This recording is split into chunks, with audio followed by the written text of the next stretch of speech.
shopping, what? But being a gambler, you can blow that money thinking you're getting it back. Yeah. He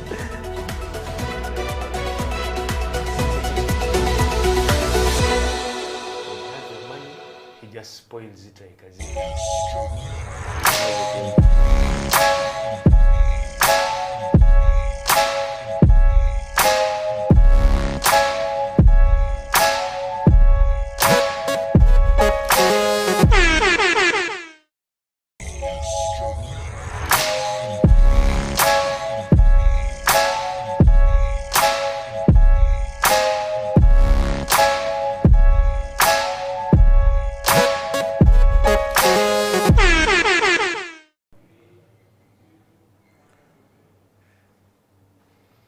Good afternoon, my name is Felix Eupal and it is Slam Dunk Basketball. Welcome to yet another episode where we discuss, talk basketball, talk the intricacies, talk about what is happening, the latest news and everything. And in studio with me is my co-host Emmanuel Ateng. Emma, good afternoon.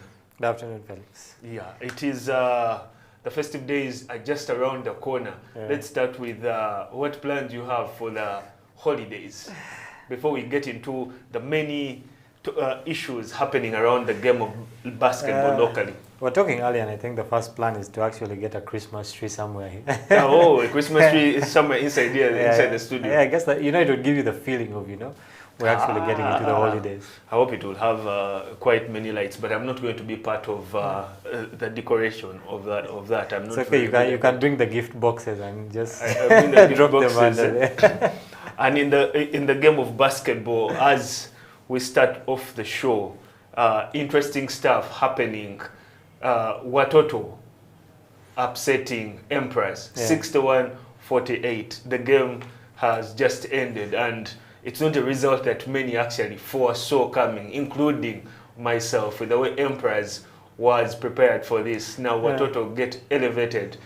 Your take on the final score of that? I think when it comes to the Emperors game, even when they played Livingstone in the semi-final, a lot of people thought that Emperors was going to beat Livingstone. Okay, but I mean they play different styles of basketball.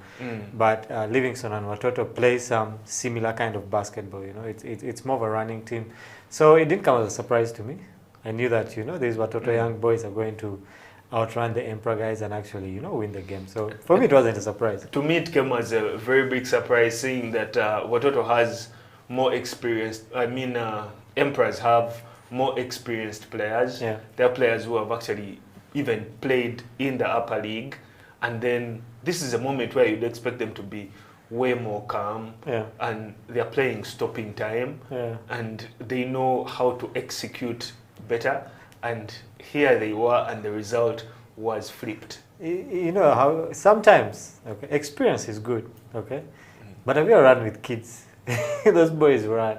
Yeah, but that is where the experience comes in. When you know that a team is running at you, you know that we have to set up a D. Then you know that the team is running, they're rotating the ball on the left and on the right. So what do? We set up a zone defense. Yeah, but those the Watoto guys played up friendly with them before. Very good shooters, play at a very fast pace. So it depends on whose stamina will outlast the other. So I guess in this case, Watoto's stamina actually outlasted the Emperors, and they came up with a win. It has been quite interesting and also intriguing, also frustrating at the moment in the lower division. One of the key contentious issues is the issue of Guru Hawks being demoted, using a player that Federation deemed ineligible after him taking part in the entire season. Yeah. I was speaking to the General Secretary of FUBA, Hudson Segaman, and told me the competitions committee realized that the player played under a different name throughout the entire season. Now the big question is, who is to blame? The administration or the team? Well, first of all, when it comes to sports, the team is going to do anything it can to win. That is their role, okay? Yeah, because you have to win, but then Yes. as administrators, you also have to ensure that you show a right path. Yes, you sure, right path. But your main aim is to what? Win this game.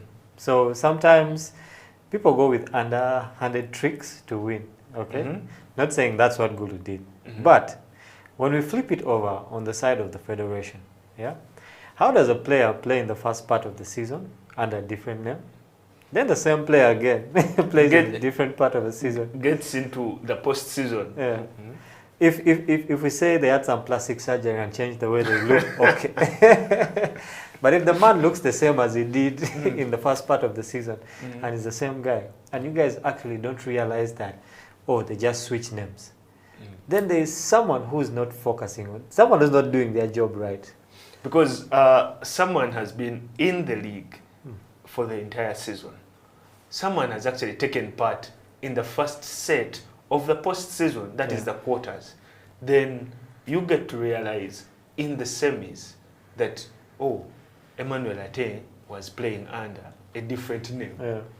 So that definitely shows that I believe Pai Kamoga and the other team that is running, Brian Rugendo, the team that is running the lower league management committee, they need to put that in order. Yeah, and you know, the funny thing is that I don't think they would have actually realized it if Kampala Rockets hadn't come out to, you know, put it out there that, you know, this guy used an eligible player. But then also, why did Kampala Rockets wait till the guy scored, was it 20-something points?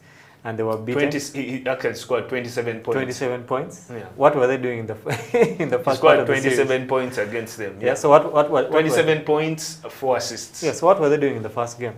If they see someone is ineligible, they say, okay, this guy can't play, so I have to move on with basketball. But you wait for the guys to reach, you know, the third game, then you complain. And now Gulu Hawks has been one of those teams that has been in the Ugandan league for a very long time, okay? And seeing them demoted or actually even exiting the league. They are actually exiting the league, and according to FUBA General Secretary, there is going to be a tribunal meeting next week to try and see how they can arbitrate that situation. Because there are also other precedents where vegetarian also are alleged to have been using an eligible player. So the whole situation becomes complex because now let's say that the tribunal sits and allows Gulu Hawks to come back. What happens to the Watoto men who have been actually pushed who have won to the higher league? level? Yes. So do we push them back down? Okay. What happens? Do we open a third division for those teams?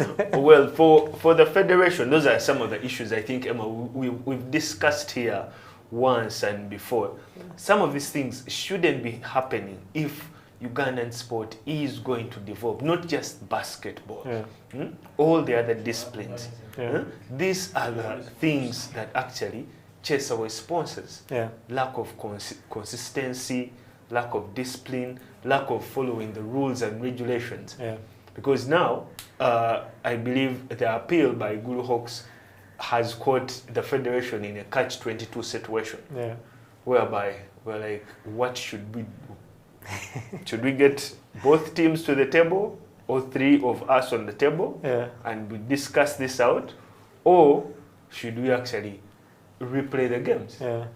It reminds me of when you go to play pickup, you know, usually at the pool court, when a team loses by a last basket and someone says that you didn't call a foul, okay, and they refuse to get off the court because they feel, you know, there was a call that wasn't made. So it's the same situation here, okay? Gulu will say, you know what, we are not to blame, so you can't really kick us out. Yeah, because definitely they are not to blame. They've had the player for the entire season, they submitted in the list, so the federation had actually to cross-check, re-examine, know the players. But you know the funny thing is, I think there's a time, I don't remember when it happened, when they were writing our team list, okay? They registered different players under different numbers. And the game started. But the players are supposed to be under actually the Yes, exact numbers. if Ateng Emmanuel is 13, I'm supposed to be number 13 on Yeah. the score sheet. Yeah. But if you put me as 23, I'm a different person. exactly, on I'm a different person. On the score sheet. So when the game begins, and you give the foul to 13, but 13 is not registered, Yes. then what happens? Yeah, The foul goes to the other person. exactly. So I think those situations actually happen. Maybe because whoever was writing the team stats at that time didn't write it correctly. So there might be a possibility. I'm just saying, might be. This is I'm reaching for this one. Someone must have, you know. I'm actually very eager to know what is going to happen from that particular meeting, and also eager to know when the federation will have its annual general meeting, because there are going to be quite a number of issues which are contagious and very intriguing, which have not been tackled.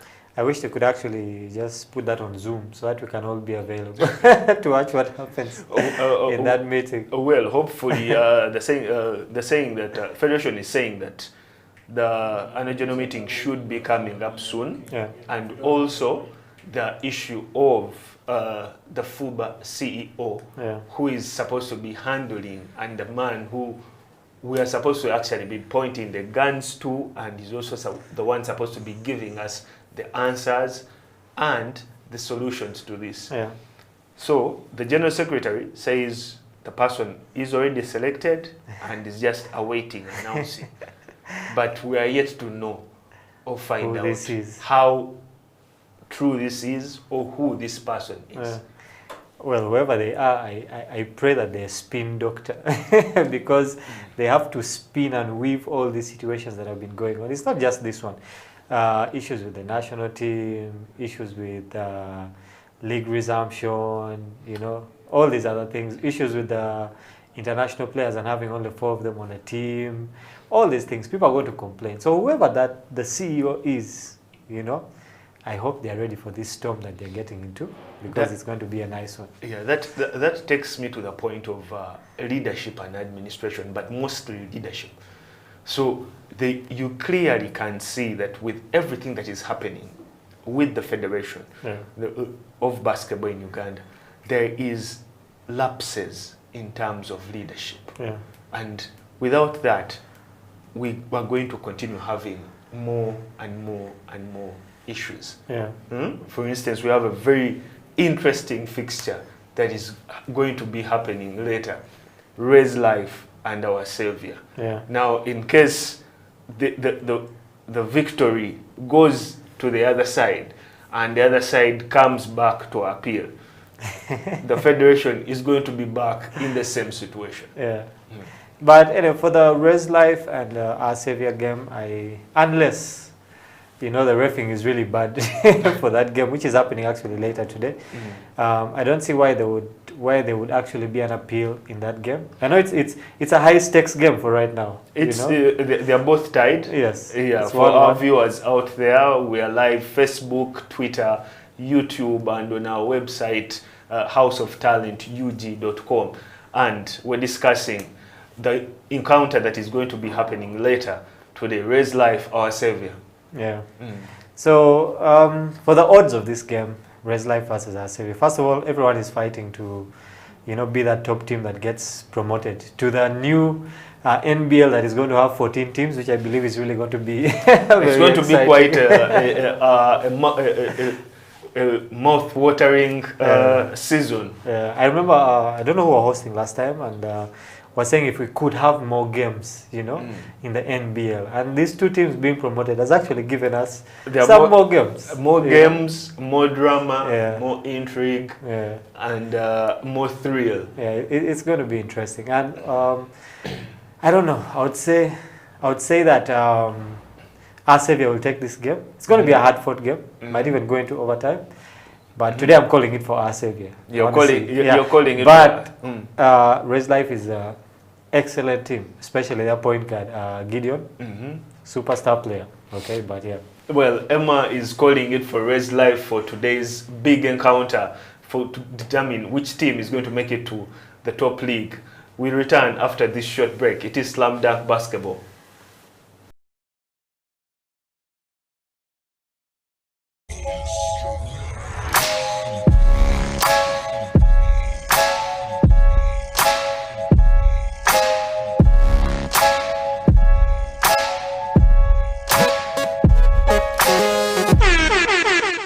talent is here. Yeah. Uganda's got talent. That one is not proven. Yeah. From boxing, athletics. Now Kenya, I mean, we came in the Olympics better than Kenya. Yeah. For how long have we been there, struggling before? But now we had more medals than them.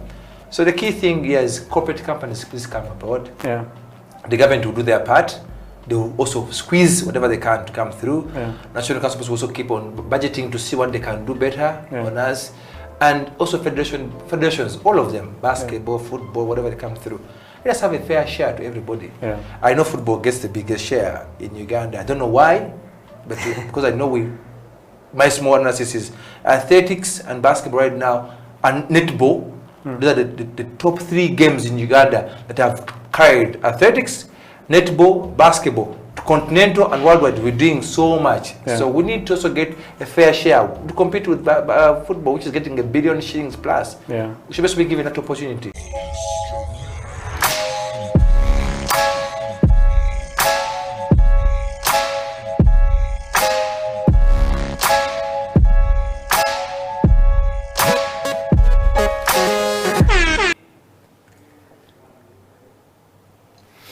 Welcome back. It is Slam Dunk Basketball. Felix Eupal is my name, and I am here with Emmanuel Ateng. We were just discussing our savior and Ray's life, the decider of who is actually going to also make it to the National Basketball League. Tropical Royals already qualified. They are up there and they're celebrating and they're eagerly watching to see who else is going to make it. The game is tied and today is going to be that decider. Emma calls it for our savior. I say that it's going to be one that is going to be called by the refs. Considering the number of decisions that have been actually going on throughout these playoffs, I believe it's going to go down to the refs. So, and it's also going to go down to which team is actually going to keep their head more cool.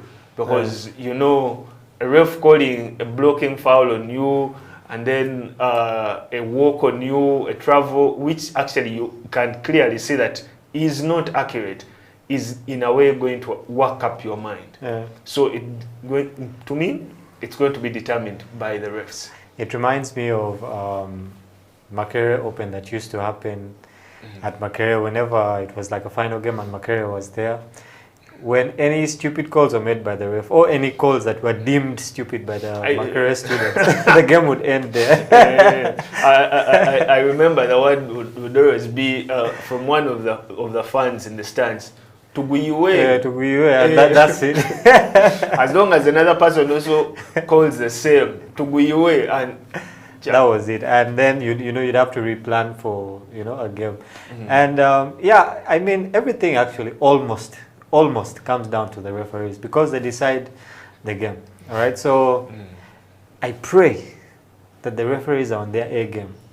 I'm looking forward to see how Sam Gombia actually plays out this one, because I believe it's going to be quite pivotal. They're going to be looking out for him. He's the big down there who they expect to pick those rebounds and actually make those blocks. So this is a game where he actually has to make his comeback. Yeah, Gombia is a very good player. He's played on the national team. He has played for a couple of teams in the NBL, played for Warriors, played for Rhino at the time they were still in the NBL and also in the second division. The only challenge here is that he's not a quick big man. He's a bit slow, so you'd have to change your game plan.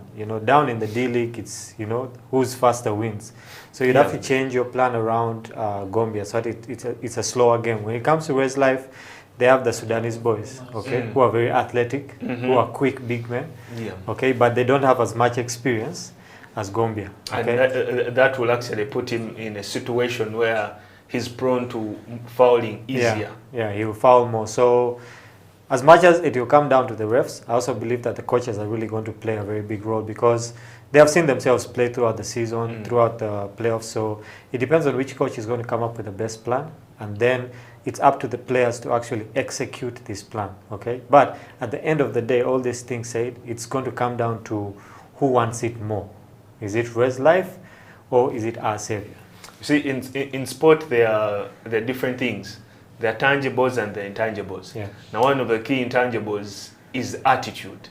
Now, when you're talking about who is going to be wanting it more, that's something actually that you cannot instill. Depends on how a player will wake up, and let's say how I woke up this morning, how was I feeling? How you woke up this morning, how were you feeling? Were you really determined and you're like, this is a do or die game? Now, that is something that you don't instill in a player. All right? You players have to have that. Or the only way you can try to do that is by going the old way.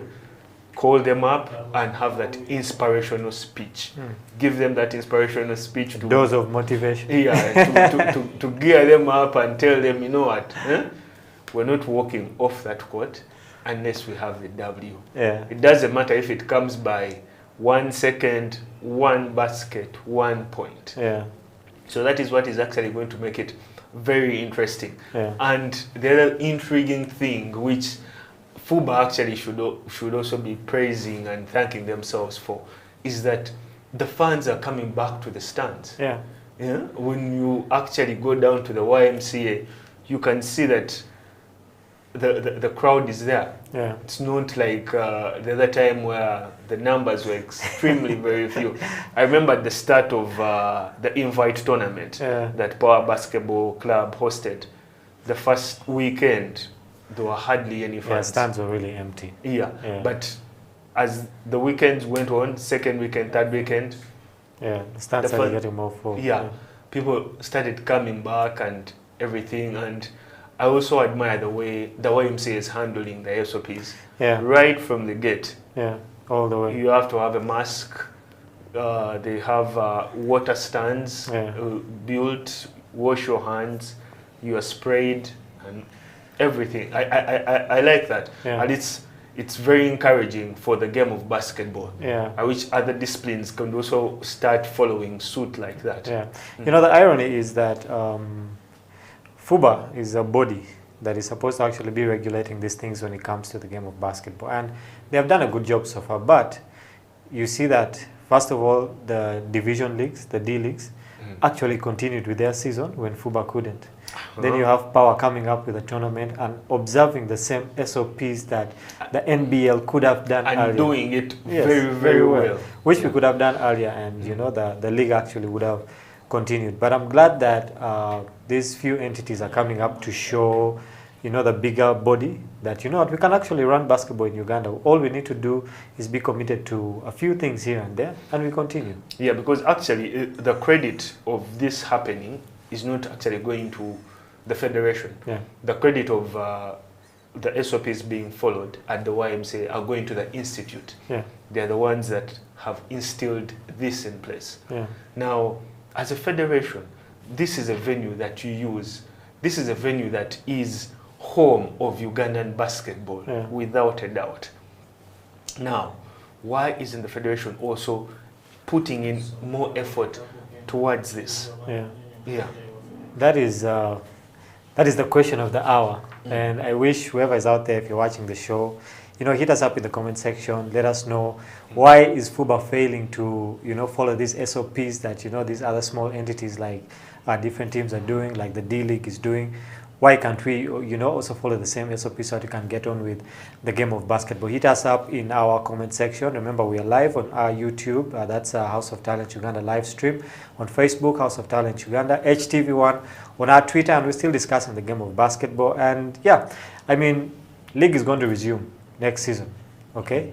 But with a new variant of coronavirus coming out, you know, there's that fear again that, okay, what happens?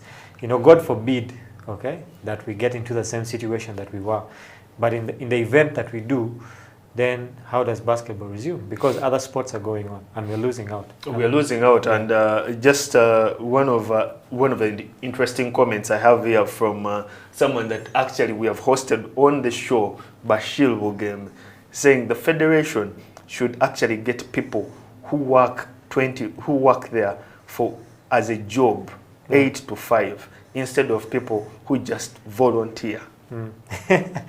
But I like that comment. But for someone to be there 8 to 5, you have to pay them money that is worth 8 to 5. I mean, if I'm coming there and I have to pay rent later, in the month. You have to pay rent, you have to pay bills. And you're giving me 100K, then it really doesn't work for me, right? It won't be enough even just for your transport. Yeah, but then again, those are things that the CEO has to look at. You know, it's better to have a small team that you can actually pay than have a lot of volunteers that you're suffering to pay. Okay, so it's a good idea if we can get people to work actually 8 to 5, have them as permanent staff of FUBA. I believe that would be very important and pivotal to improve the game of basketball. But are we willing or are we financially able to employ those people to work an 8 to 5 job?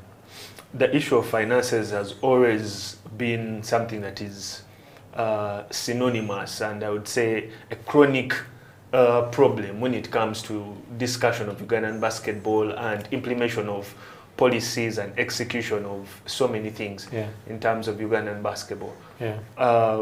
Recently, City Oil were just supposed to be taking part in BAL. And speaking to their management, one of the issues as to why last minute they pulled out was finances. Now, so it is not just crossing from just one team, but it's now spreading all over. And the earlier that it is curbed, the earlier that next season is well more prepared. We've seen even Cobra basketball qualified for BAL. Now, congrats to Johnny. Now that is a team that is being coached by our very own. City Oil missing out on this. How big a blow do you think it's going to be to their championship run next season? Yeah, it's a big blow, and I don't know how much the financial issue played a role, but also I think another thing was that when we went for the World Cup qualifiers, the team actually got back late. Okay, they got back 2 days before they were supposed to go for the BAL qualifiers, and the team was tired, I believe. Maybe there were some other issues there. And this was the season, we had Monday here, and he said that this was the time that we actually wanted to, they had to qualify for BAL. But I mean, if they had played and lost and we say, okay, we couldn't qualify for BAL, well and good. But we couldn't even go, you know, to the next stage because now City Oil represents Uganda at that stage. It becomes a Ugandan team at that stage. So it's for the league in Uganda, I don't think it's going to be a big blow to their title run in the league, but it is a big blow for them on the African scale, because now missing out on BAL is a very big thing. It was their opportunity to get out there, and also for other players on the team, it was their opportunity to be scouted, you know, by other African teams. They have NBA scouts there, different coaches, get different opportunities. Yeah, so it's a big blow in that part. But for the Ugandan league, I think for that one they have planned for it for many years to come. Well, they have planned for that, and they have the top players. But in sport, anything can happen. So they have put themselves in a situation whereby they have no other option but to actually win the league when it starts. Because that is the only way they can get a ticket back. But I don't know what other teams are planning, but as of now, we haven't had anything from JKL because we don't know if the team is still in existence or not, because Jetty broke off and opened, is it Jetty something? He opened another he has an academy. Jetty Tigers or something like that. I'm he has not really sure about the name. Not a basketball academy, a sporting academy. Yeah, sporting academy. Yeah, it has different disciplines there, and we're waiting to see how it's going to channel out. But for the other proprietor, Freedom, every single time you have a conversation with him, he assures you one thing: just wait for the season to start. We are going to have a team, and we have a team. We have players, and everything is set. Hopefully. That also brings into the question of, does Warriors basketball team have a full squad now? Or we're still searching? Well, that actually, when you bring up the topic of Warriors basketball club, it's quite interesting. The team who have been, I'd say, mysterious, and they keep on being mysterious. The only thing that Ambrose Tashovia, their patron, will ever tell you is, just wait for us, we don't make our announcements. I quote, that says, just wait for us. So we're waiting for the team that is what he says, just wait for us. But I believe that now that we have reset everything, like Federation press the reset Back to button. 2019. Yeah. Everything is reset. We should also be anticipating and be waiting for them. Me, personally, I'm very eager to see what Victoria University I was about to say the same thing. because talk in the background is these are the new money bags in the league, and they're shopping for the top quality players. That is not yet affirmed, but it is, you know, just like they say, walls have ears and walls can talk. I don't know if they're going to pull back their top scorer, Mr. Chizito's Caesar Julius from City Oil. Well, it will be quite interesting. When we return after this short break, we'll be going through your comments. It is Felix Eupal and Emmanuel Ateng, Slam Dunk Basketball. We are live, Facebook, Twitter, YouTube. Hit us with your remarks, your questions, and we'll be getting them out when we return.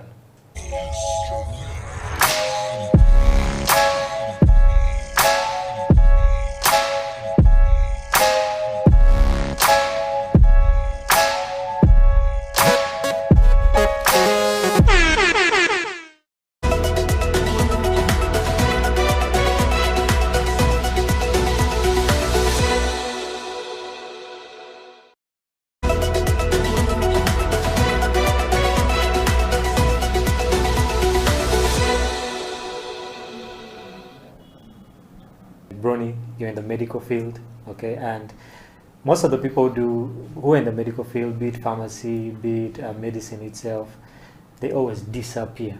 You know, they feel like there's no time. Yeah, there's no time to do attacked. other things. Yeah. So, how do you balance? Okay, you especially being in the medical field. Okay, how do you balance that with basketball time? Well, okay. So, I know you know because you're my coach.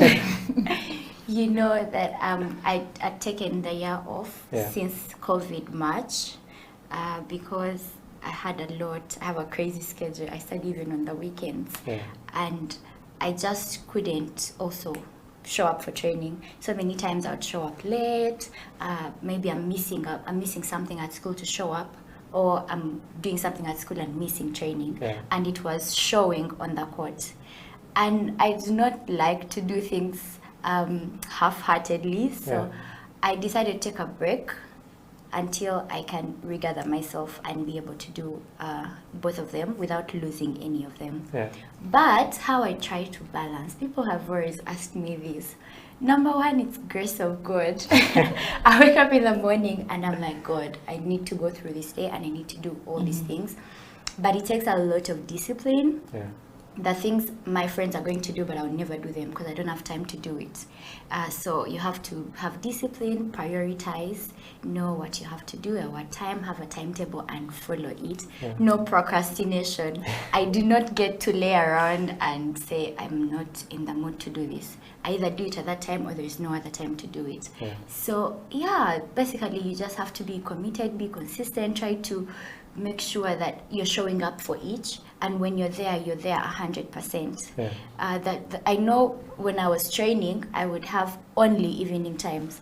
I'm the kind of person that never had extra time to train past high school. So every time I was on court, I would give 100. Whether my teammates were slacking down or not, when coach said sprint, I would sprint like my life depended on it, because it's either now or never. So try to give 100, and basically at the end of the day, I just trust God for all those things.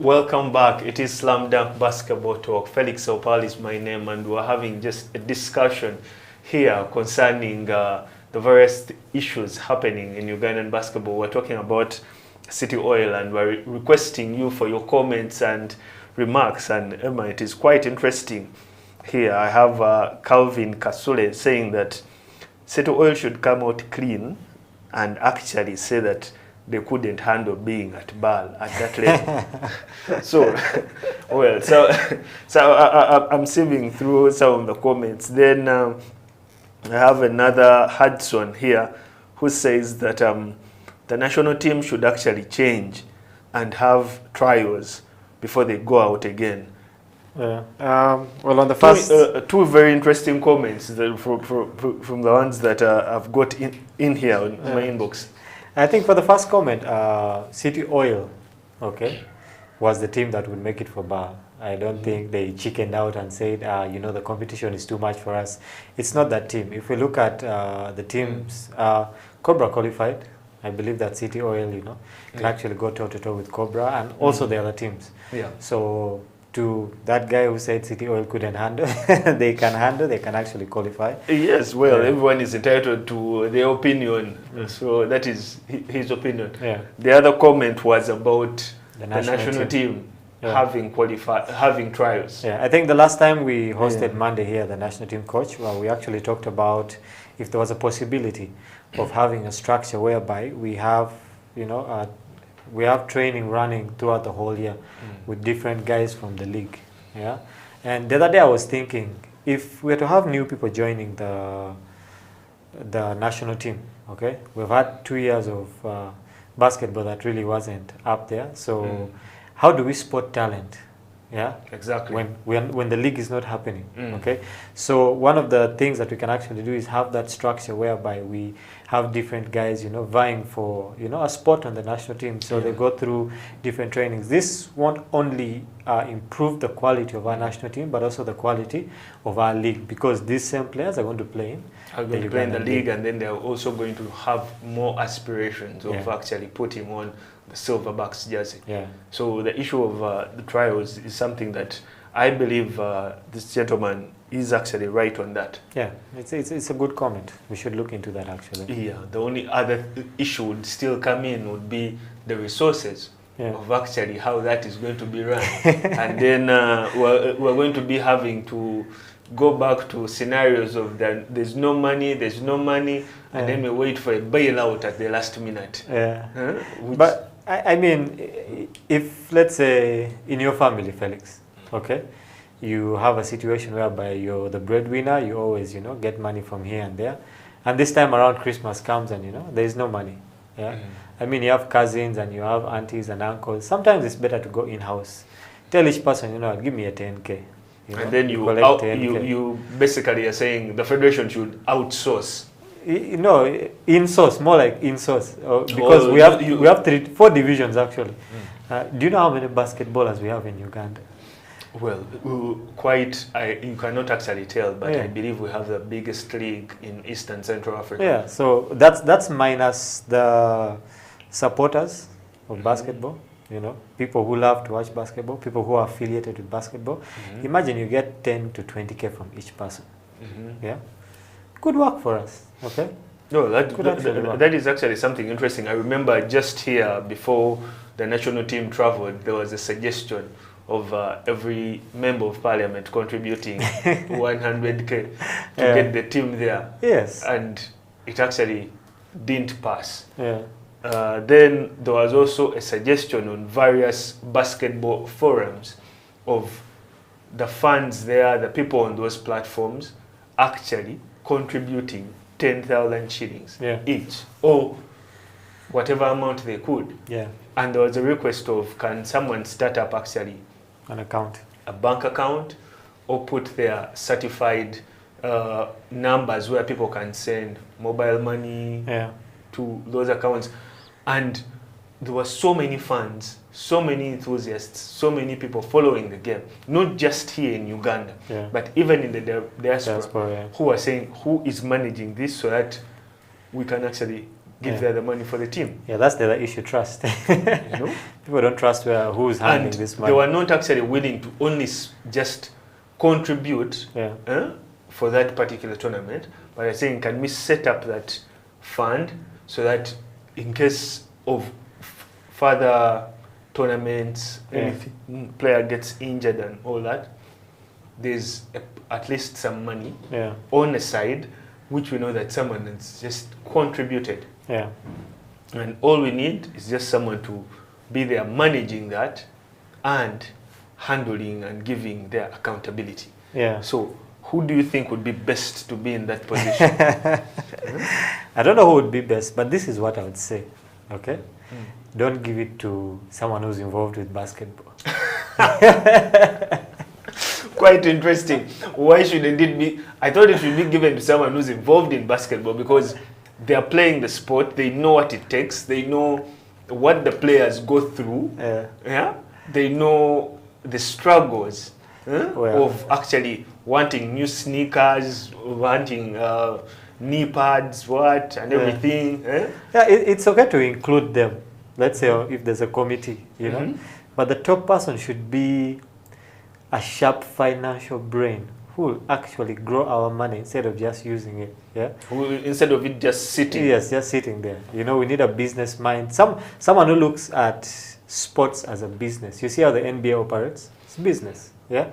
So someone who looks at it at that level of business, whether he's involved with basketball or not. Okay. Then when it trickles down to maybe its implementation, you have someone also there who helps with the implementation. So where the basketballers and FUBA and all these come in is to submit requests for what they need. Then the money is released, and we make sure that the money is actually going to do and then there's exactly. There's accountability which is provided. And all that, because I remember that was also one of the contentious issues when it came to the federation and the Minister of Sports, Mr. Hachonambua, when he was saying that the request came in on time, however, the accountability for the previous funds came in very late. So they could not provide the more money without accountability here.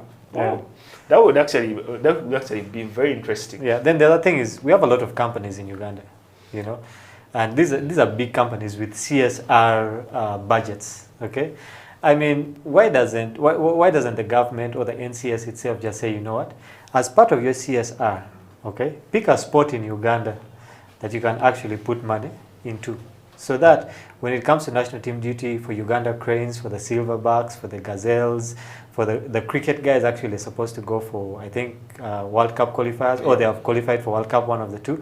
And so we don't want to see the same situation in basketball now. Cricket starts hustling to get money to go there. If these different organizations can just give us even 20% of their CSR, okay, it would go a long way in actually, you know, helping not only basketball, but, you know, the sports fraternity in the country. But it also goes down to how trickled the federations are, how organized they are.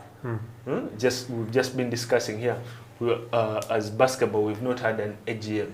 As basketball, we've had rules and regulations not broken but bent, depending on who and which team. So many of these things. We've had a lack of consistency. We've not had exact venues. We have YMCA, KIU, UCU, you know? So as a sponsor, you need to know that how consistent are these people? Are they actually going to be at this particular venue? For instance, now take an example of the invite. If one weekend happened at YMCA, then it came the following weekend and it was like, no, it cannot happen here. We're moving to Makerere Pool Court. Then we're moving to the main ground. Now, what would a sponsor actually be thinking? There's no consistency. The sponsor will actually just pull out. They pull out and be like, depending on these terms and conditions in the contract, I'm not going to be part of this. So we'd lack that type of consistency. You would see that Power postponed their tournament by a week, but then in that week they were able to convince 2 more sponsors to come on board. And those sponsors were able to actually give them more money and happen to make their tournament very successful. Teams finally had prize money. There were trophies. There was stuff for the fans. There were giveaways Yeah. to make the supporters also interested Yeah. in this, and even YMCA as an institute benefited. Yeah, they It had had to benefit. it had their basketball court refurbished, Redone. repainted, the seats and what and everything, Yeah. and totally when now someone just walks in like, yeah. It's totally different. Looks really good. I Yeah. love the work that they did with Yeah. it. Now you can see the benefit of having partnerships, Yeah. but it also comes with trust, Mhm. because now one of the reason of that partnership is that Power Basketball have been at YMCA for quite some time. Yeah. It has been their home. That is where they practice everything. So the partnership that they have enables them to make that decision and such business decisions a Yeah. bit more easy. Yeah. Now the federation should be throwing a bigger net so that it also has that trust to get such partnerships. Yeah. Otherwise, when you reach out to a sponsor, like you said, the sponsors have the CSR budgets. They are there, but then what partnership and what trust do you have? Yeah. That is the problem. Well, I like how you gave the analogy of they're throwing out their nets. Some nets have holes, so the fish will pass right through. The fish will pass through, but then if the net is big enough, it will You'll at catch least some. it will grab it will grab some much more. So that when by the time you're pulling out the net, it's actually something that is coming out and very much more bigger. Yeah. Well, yeah. I mean, FUBA should actually go out and cast their net, and hopefully we'll catch some small or big fish, you know. It will definitely catch some big fish, because just like what we're discussing right now, when you look at Claire Lamunu and the program that they are running with various other people, Her World, Her Rules, how many girls and how much talent do you think was unearthed that was not actually known by them just having that tour? Yeah, a lot of talent. I watched some clips on Facebook, and I was amazed. Yeah. And I was like, where have these girls all been this long? Yeah. And it's because they had not been sought out for. Yeah. Now, that is a program that needs to be spread way further. Yeah. And when it's spread way further, you won't have any trouble with the gazelles struggling to look for players. They will actually be spoiled of choice. Yeah, true. Yeah. Yeah. Because they'll have young talent, eager talent, Yeah. hungry talent, excited talent. Yeah. Now, those are people that are easy to train, are easy to actually adapt. Yeah. So that is what the federation, I believe, should be doing. Yeah. Not waiting for individuals actually to be doing that. Yeah. That was a very good program. It was. It is and it's continuing, but it should be a program that is initiated by the federation. I mean, sometimes you really can't wait for... the federation also has its other issues to think about, but it would be a good idea. The other thing is that... But they have a committee that is only dealing with ladies basketball. Yes. So that is why I'm saying that people should be up to order. That Yeah, is what they should. that is why I read out this comment of Kasule. Yeah, the national team. Yeah, of having the federation have people working 8 to 5. Yeah, I mean, it goes back to the finances, but it's a good idea, and there's a lot of talent out there. The other issue is that I feel like basketball is so centralized within, Kampala, and there are very few leagues or other teams that are looked at when it goes outside of the city. So the squad beyond going with Claire Lamunu and partnering and, going out there to work with the girls is a really big thing. And these are the things you hope and pray that will continue. We pray that it's not a one-time thing, and it gives us an opportunity to actually see that there are ballers out there, okay? And the thing is now we don't need to go and uproot those basketballers and bring them to the central, okay? We actually need to develop the league on that side. I mean, if we had a situation whereby we had a countrywide league where, Kampala something team would have to go and play, Masaka would have to go and play, a Lira team, would be a very good idea. That would actually help the growth of basketball, okay? But right now, basketball is so centralized within the Kampala region. Very few things happening out there. But yeah, it's a plus for especially ladies basketball.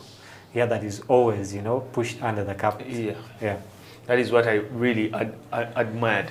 It has been Slam Dunk Basketball. Thank you so much. My name is Felix Eupal. I have been with my co-host Emmanuel Ateng.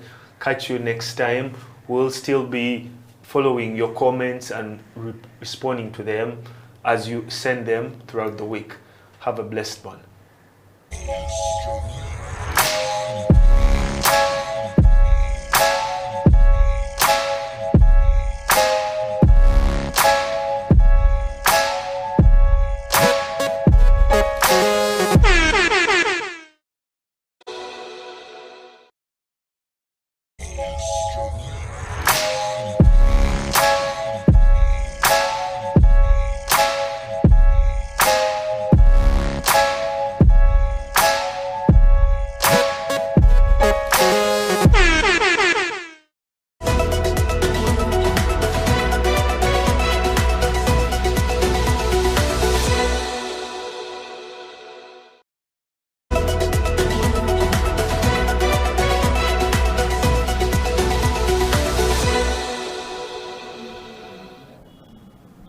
It is never too late to start anything, that is for sure.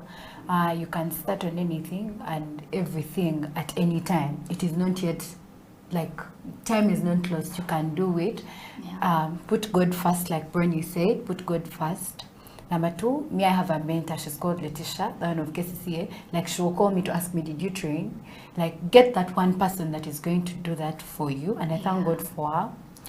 Yeah, get that one person that is going to do that for you. It can be your coach, it can be someone that has played the game. Yeah. Bronnie is here and she's willing to do that for you. Please reach out to her. Yeah, basically that is it. And also trusting yourself, it starts with you. If you feel like you can't do it, even when you try it, it's not going to move. Yeah. But when you feel like you can do it, with God helping you and having your mentor by your side and all that, you can surely make it.